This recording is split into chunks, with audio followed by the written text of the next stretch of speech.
මම පොඩ්ඩක් බලලා එන්නම්. අකිල කිව්වේ අපේ සෙට් එකේ හිතේ හයිය තියෙන එකා වගේ. ඒත් උගේ කටහඬෙත් බයක් තිබ්බා.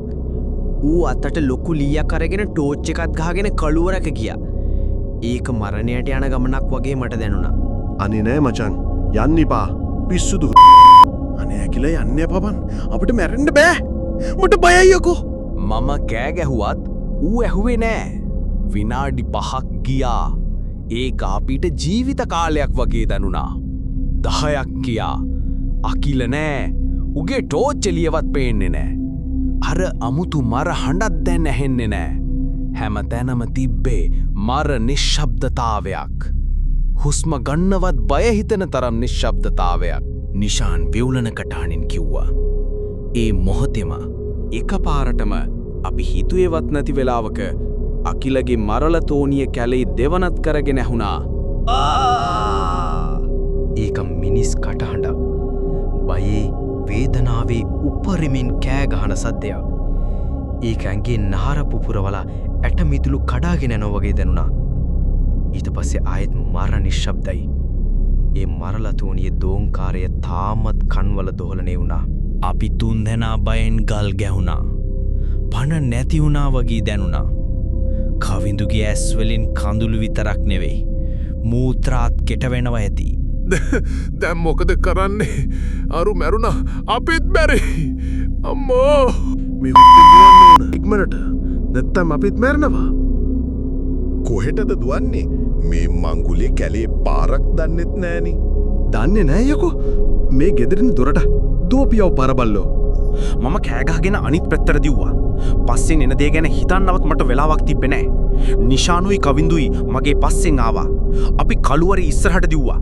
ගස්වැල් වල හැප්පි වැටි ඇඟේ පතේ හීරි අපි දිව්වා. පිටිපස්සෙන් මොකද්දෝ එකක් අපිව පන්නගෙන එනවා වගේ දැනුණා. අතු බින්දෙන සද්ද, වේගින් හුස්ම ගන්න සද්දයක්. ඒක අපිව කන්න එනවා වගේ දැනුණා. ටික දුරක් දුවද්දි මම දැක්කා අකිලගේ ටෝච් එක බිම වැටිලා තියෙනවා. ඒක තාම ඔන්න එකේ. ඒ එළියට අපි දැක්ක දෙයින් මගේ ඇඟේ ලේ වතුර වුණා. පපුව නවතිනා වගේ දැනුණා. අකිල බිම වැටිලා හිටියා. ඌ හිටියේ මල සිරුරක් විතරක් නෙවෙයි. ඒක විනාශ කරලා තිබ්බා. උගේ ඇඟ පුරාම හීරිලා, ලේ වලින් නැහැවිලා, ඇතුලේ තියෙන මස් පෙනෙන තරමටම හානි වෙලා. ඒත් භයානකම දේ ඒක නෙවෙයි. උගේ බෙල්ල පැත්තකට සම්පූර්ණයෙන්ම කැඩිලා ගිහින් ඔළුව අමුතු විදිහට ඇඹරිලා ඇස් දෙක ලොකු කරගෙන බයෙන් පුපුරු ගහන්න වගේ එළියට ඇවිත් කට ඇරිලා හරියට අන්තිම හුස්ම ගන්න බැරුව පන අදිනකම් විඳවලා මැරිලා වගේ. ඒ ඇස්වල තිබ්බ බය ජීවිත කාලෙටම මට අමතක වෙන්නේ නෑ. ඒ මල සිරුර දිහා බලාගෙන අපි ගල් ගැහිලා ඉද්දී ඒකට පිටිපස්සේ තිබ්බ ගස් පඳුරක් හෙල වුණා. ඒ මොකද්ද බං? ඒක තවමත් ඉන්නවා. අපි ටෝච් එක ඒ පැත්තට ඇල්ලුවා. එතන හිටියා ඒක මනුස්සයෙක්ද සතෙක්ද කියලා කියන්න බෑ. මගේ ජීවිතේට මම දැකපු භයානකම දේ. උසයි, කෙට්ටුයි, ඇඟේ හැම සුදු මැලි වෙලා හරියට මල සිරුරක් වගේ. නහරවල් ඉලිප්පිලා පේනවා.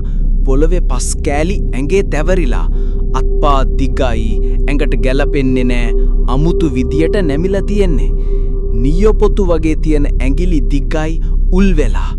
ඇස් දෙක විතරක් ගිනි අඟුරු දෙකක් වගේ කළු කළුවරේ රතු පාටට දිලිසෙනවා.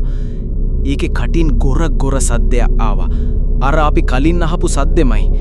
ඒත් දැන් ඒකේ කෑදරකමෙන් පිරීලා. ඒකේ කට දෙපැත්තෙන් බේරෙන ලේ අකිලගේ ලේ. ඒ ලේ තවමත් උණුසුම් වගේ දැනුණා. සතා වගේ ඒක අපි පස්සෙන් පැන්නුවා. ඒක දුවනව නෙවෙයි.